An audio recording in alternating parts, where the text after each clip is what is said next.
FN Sinemagicae.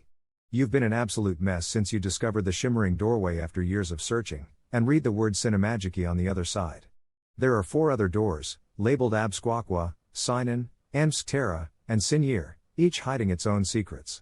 You go back, day after day, sitting in the room with its crystal walls and onyx doors, staring at the letters marking the door you came through, the letters confirming what you always knew about your world.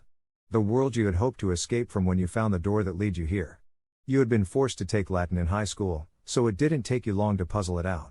5 doors, 5 worlds, each lacking one of the 5 elements. The words on the other 4 doors could be translated to mean without water, without fire, without earth, and without air. And you sit on the gleaming floor, bound to the only world without magic. Of course, you try the other doors, but none of them ever open. At least once per day, you make a slow circle around the room, turning each knob hopefully, only to be met with firm resistance when you desperately attempt to push the door open, the magic calling to you, needing you to get there even if it kills you. But every day, you drag your feet back to Sinemagicae and a world that no longer holds any enchantment. Until that day, when you went to brood in the liminal space of crystal and onyx, and for the first time you aren't alone among the mocking doors. At the threshold of your door, you stop when across the room you see what could be a ghost of you, a fellow traveler, slumped on the floor, eyes glued to the door marked Absquaqua. It takes you a long time to move again, but when you do, softly closing the door behind you, she jumps up from the floor and turns to face you. She stares at you, mouth agape, before a whisper escapes her lips.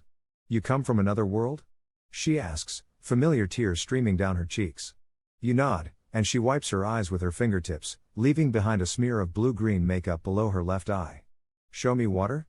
Tentatively, you nod again, and push the door open behind you. It would be easy enough to fill a sink or grab some bottled water, but you want her first time to be special. You take her to a small, quiet beach just as the sun is setting. You watch her wide, brown eyes take in the last of the sunlight glistening on the waves, the water painted with every color of the sunset. The tears dripping from her face mingle with the salt of the ocean as she drops to her knees in the surf, gently running her fingers over the tops of the waves. A wide smile takes over her face as she looks up at you in awe and whispers a single word. "Magical."